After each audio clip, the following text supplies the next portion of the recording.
Oh, hi. Well, it's been a while since I've been doing any kind of sessions. Um, I greet you. I greet you. This is the 30th of June, and this is 2025. And we are sharing this particular little piece with you because something's happened in our life that I felt that if the opportunity, I didn't believe the opportunity would maybe ever come again for me to do this. So I want to do it. We had a little bird fall down our chimney. Now, we have been in the process of a big move for us, so hence you haven't seen me. And this little bird came down with its mother, followed it right down. Well, it was in our basement. We heard the racket. James went and got something, a net, to catch the mommy with. Well, we think it was the mommy. We captured it, looked like a swallow, and then we were able to release it outside. Took off like a shot.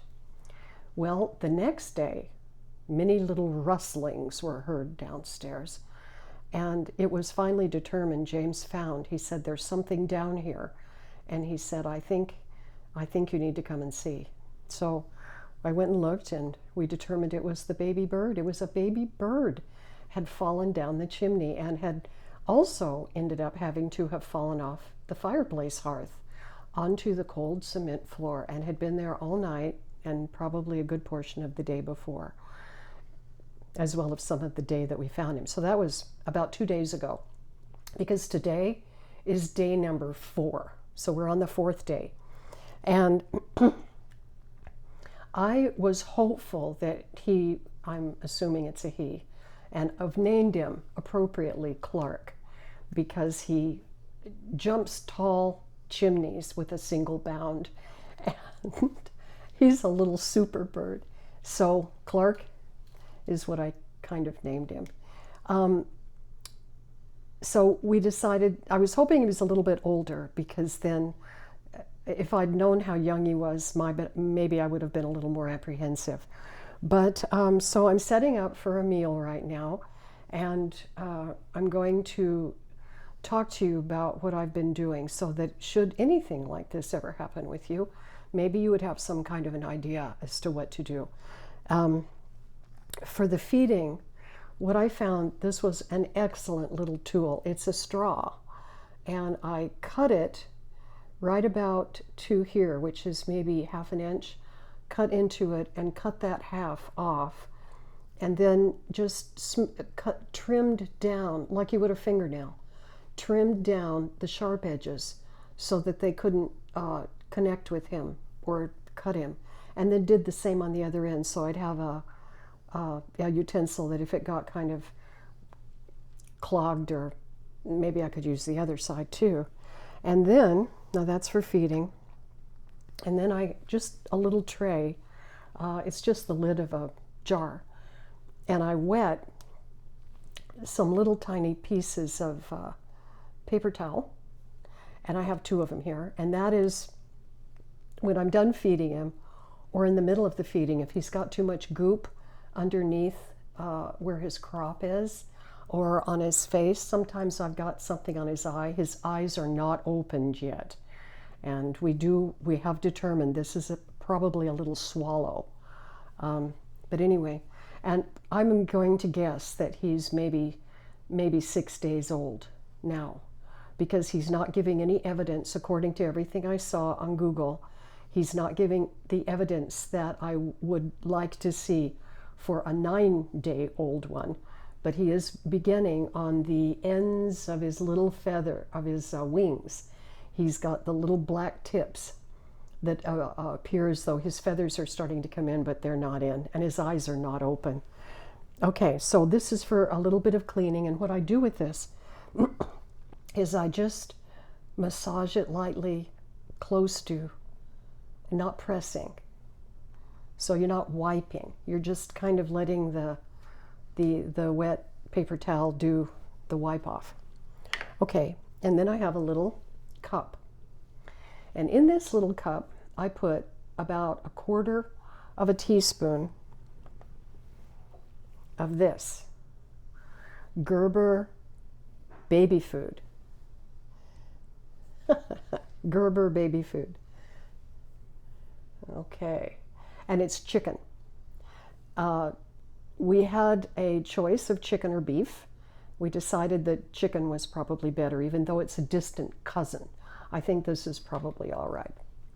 Okay, he's been doing pretty well on it.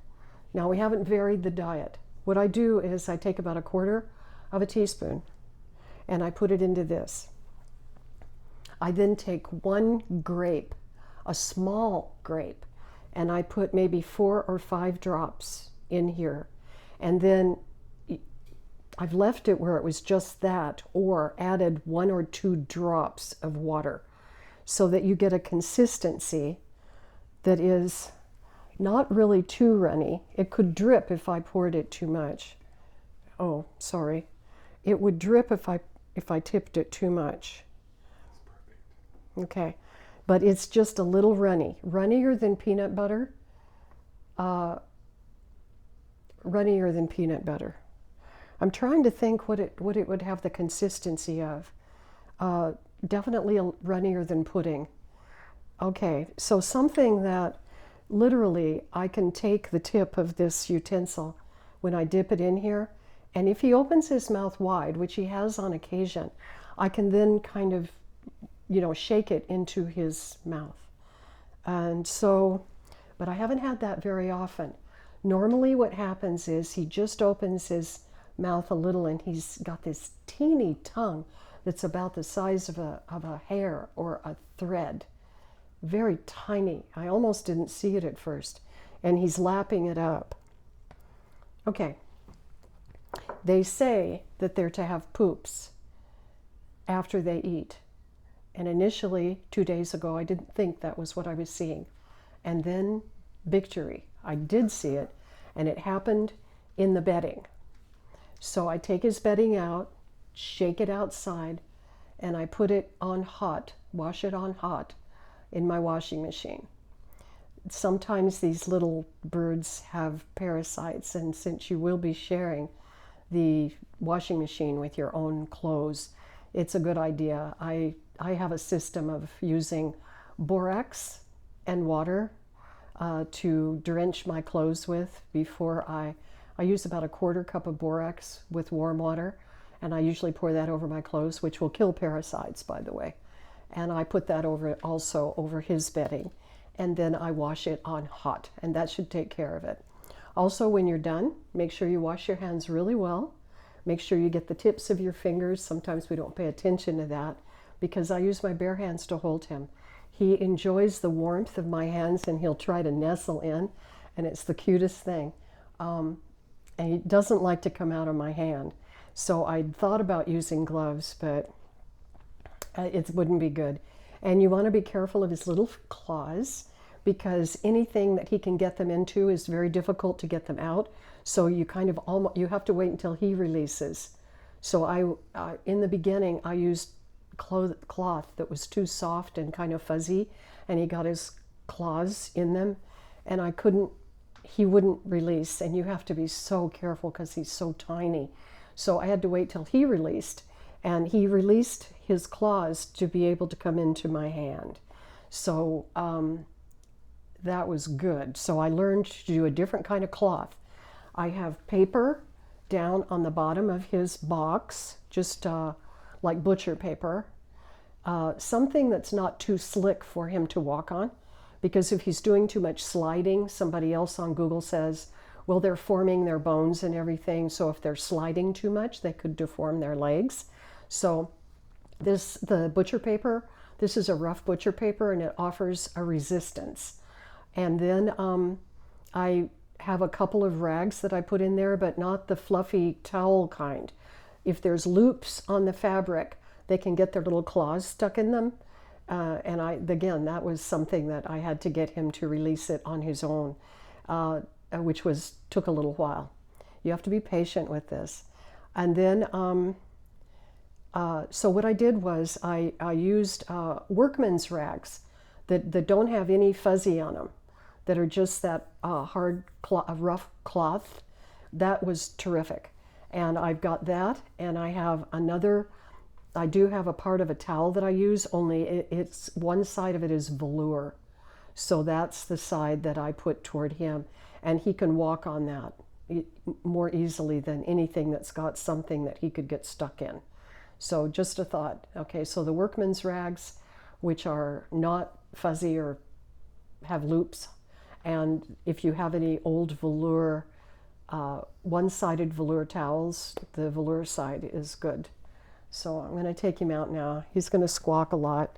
I'm going to get this ready because when he comes out, I may have the opportunity to get something down with his mouth open. He doesn't always keep it open, and sometimes I have to stir him up a little. Okay. So I just put a little bit. I don't know where you are here. Where I just put a little bit on it, see? All right. Now the thing is, a whole day's worth of food is only going to be maybe about that much at the most. Maybe about 2 grams. About like the end of my little finger. And of course, maybe that you couldn't tell that too much, but he might eat the whole quarter, but then he's only a few days old. He might eat the whole quarter of a teaspoon of the chicken. Okay, baby. Hi there. Hi there. Okay, now I just wait for him to get on my hand. Okay. Come here, little guy. There. Okay, come on.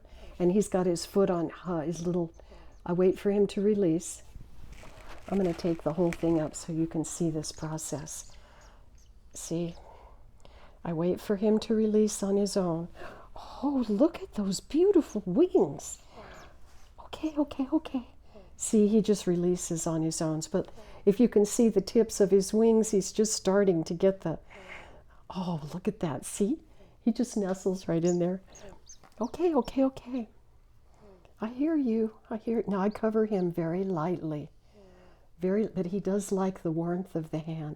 He loves it on the under part of his throat. Okay, now just put it up there. Am I good? Okay, come on. Sometimes if I move him around a bit, he gets upset with me, and then he'll open up his mouth a bit more. He's a lot livelier than he was a couple of days ago. Okay. Okay. Now see, he doesn't, his is so tiny. Okay, come on.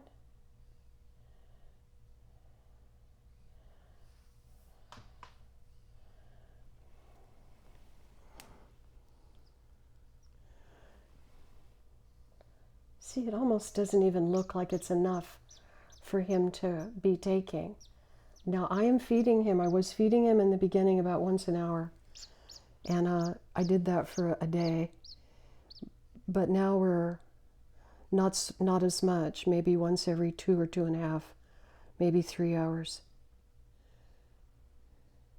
They'll hold their head up, he will, to shake it down into the crop. He'll go like that, to shake it down into his crop. He's got a little crop down there that everything goes into, kind of like a stomach, only see, he's trying to, but it's amazing that see, now he's eating.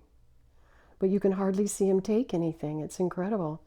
I just try to keep it right by that front part of his beak because he has a little tongue. And then occasionally he opens it a bit more and I can actually get more in there. But this is the perfect little utensil for doing that. And you don't take it down into the throat ever because you can't actually see. You just would pour it into the opening a little bit. See, but he's taking it from here. That little tiny tongue. I don't know if it's actually, see, you can tell now he's getting it out of his, that's what he does when he's getting it out of his, can you see it? When he's getting it out of his mouth and down into his,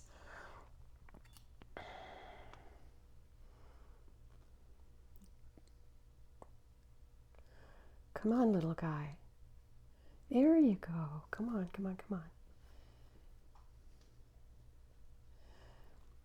Sometimes if I just adjust my hand a little, it will, I found what he was doing is he was going to sleep in between. He would just conk out. And I thought maybe he wasn't hungry anymore, but this is all he does. He eats and sleeps. And goes poo.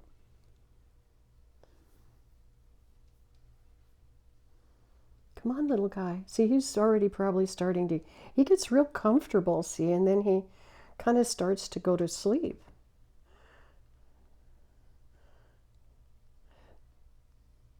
So if you had children or other animals, you couldn't have him around any of them because the children would keep him awake and may hold him too much. He can't be held very much, or he'll get mauled to death, you know, too much pressure on him, or the wings held the wrong way. So little wild animals.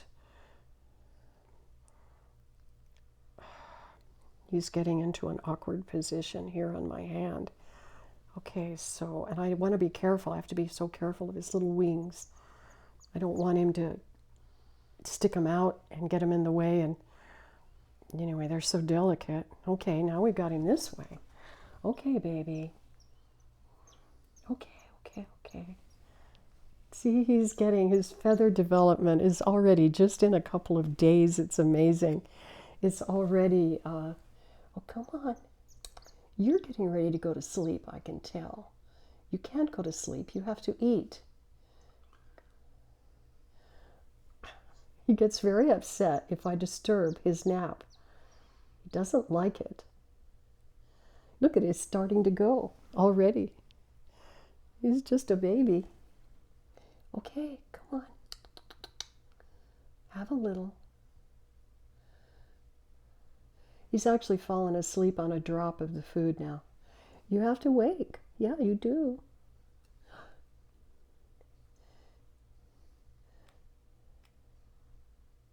Now, if he was really hungry, his mouth would be wide open. But I'm feeding him more on a schedule because I actually don't know how many times a day his mom feeds him, or his dad. I don't know who's caring for him, mom and dad maybe.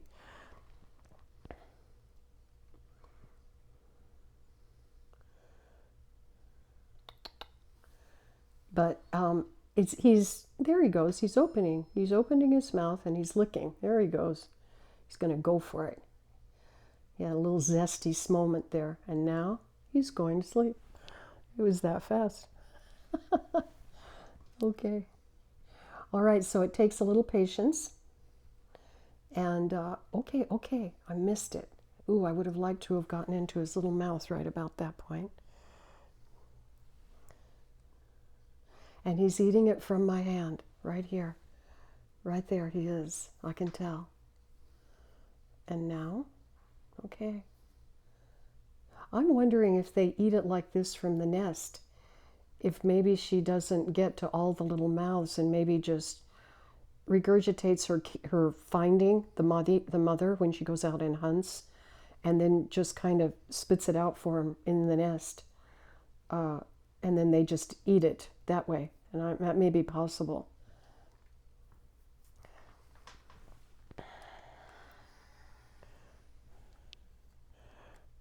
I'm going to try to keep you updated on this so you can see how much he grows. And then we're going to release him. I had a bird quite a few years ago that came to me. I found him under a carport when I was coming home one day, and he was standing there with his little baby fuzzy body. He was a finch, I think, but his full-grown wings outstretched, and he was panting to beat the band. I named him Clyde. He was a great little bird, but he already had his flight wings and everything, but he just had gotten, something had happened. It was his first, I think he was probably on his maiden voyage when he made it under my carport. So I kept him for about 4 days. And the last 2 days, I took him out for flight training. And I told him, I said, Clyde, if you get so far that I can't catch you, sometimes I would pull a limb down. He'd fly to a tree that was right near where I was training him to fly. I was training him like I could teach him how to fly. Oh, there you go. There you go. I'm just kind of just letting this rub on his neck because he's getting a whole bunch of goop down here. And I don't want it to dry. That's just what I'm thinking I need to do. Okay, here you go. Here you go. Wake up. That little tiny tongue. So 5 or 6 times he just flew. And I don't know if you can see that little tongue from there. Probably not. It's like a thread. Okay, okay, okay. All right. You're going to sleep again. So about the 5th or 6th time on the second day that I did flight training with Clyde, I would always take him out for flight training only after I'd fed him. So you feed him first, make sure they've had a good little meal, and then you take them out for flight training. But there we were after about the 4th or 5th time, because he would fly to the low branches of a tree and I would always be able to get him. And then, there you go, there you go. And then on about the 6th or 7th time for flight training, we went out and he was, I thought, probably going to fly to those little low branches on that tree near the house. And some birds in the sky flew by and phew, he was gone. He joined them. And that was it. Born free. Yeah. So little wild animals belong in the wild. Yeah. I personally would never keep something like this. Little critter. A wild one. Not unless he couldn't make it for some reason in the wild. But this one will be fine. He's going to be fine. Yes, he is. And I speak over him and I pray over him. And something to keep in mind. God knew. God knew what happened. God knew that he was coming down our chimney. He did. Matthew 10, verse 29. Jesus is talking. Sparrows, he says, 2 of them for a penny, or the equivalent in Jewish times, ancient Jewish times. But he said not one of them. I'll read it to you. It's better that way.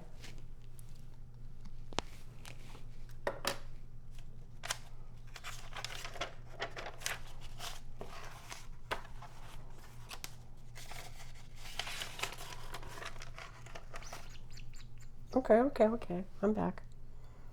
He's talking. Did you hear that? I hope you did. He talks to me. He's talking. I'm not actually talking to me, of course. Okay. There. All right. Are not 2 sparrows sold for a penny? Yet not one of them will fall to the ground apart from the will of your Father. It isn't just that he knows. It isn't just that he knows. There's an orchestration to what God does. God knew that he was sending this one to us. Now this little mommy began to build her nest on top of our chimney, and apparently, I haven't been up there, but apparently the chimney has an opening that's right by where she apparently, sadly, had enough room to build a nest. I wish it weren't so. We've heard chirping up there. We're concerned we may get more of her brood, but so we're praying about that too. There you go. There you go. There you go. Okay, there. Okay. Again, like I had said earlier, a lot of protein. So this has to be very high in protein. He is developing so much right now. And you just feed them. And this is the miraculous thing about this, is you just feed them. Okay, feed them what they need, and they grow into what they are. That is miraculous. It's God's design. Incredible. Incredible. Yes, it is.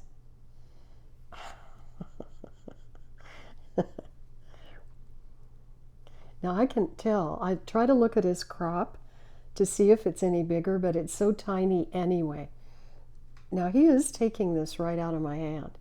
The part that's much of the substance that fell down here, he is kind of milking it like you would if you were sucking something.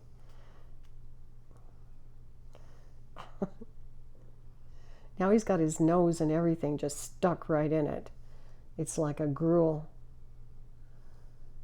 Come on, little guy. Yep. Wake up. Come on.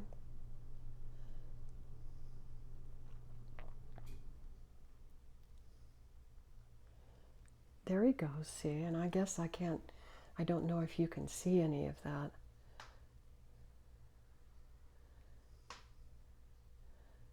Come on.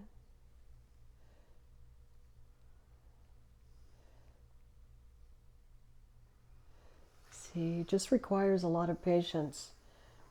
So these feedings are taking about maybe a half an hour long each time I do this.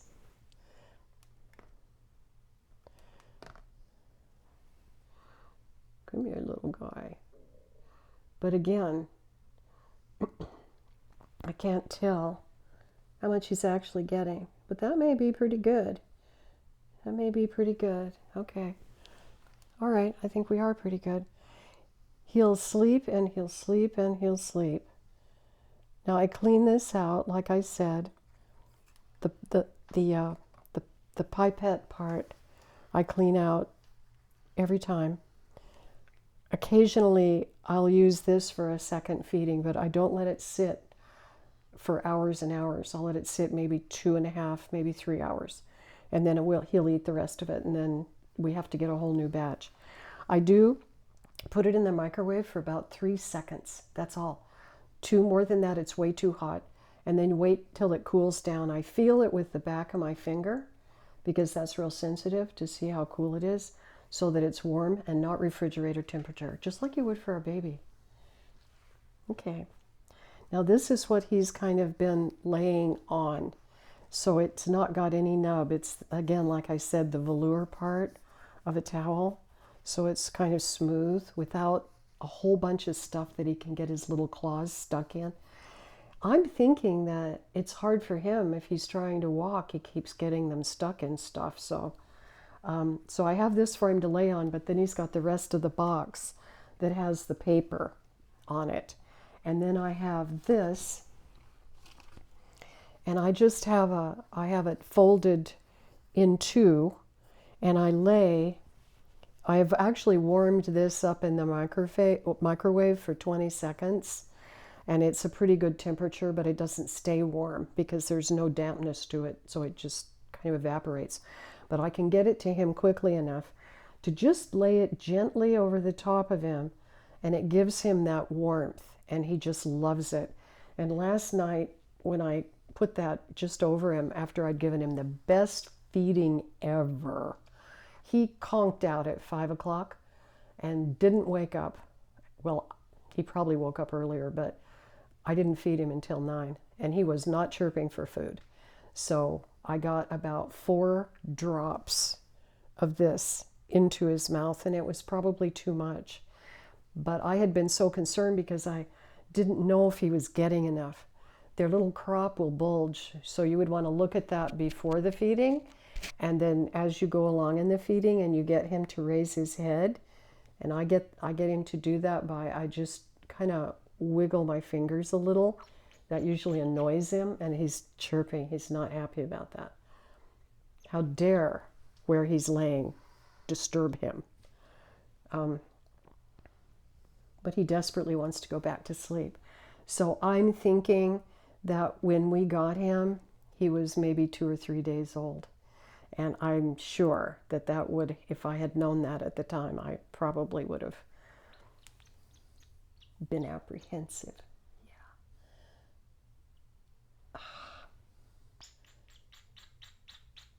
He's, yes.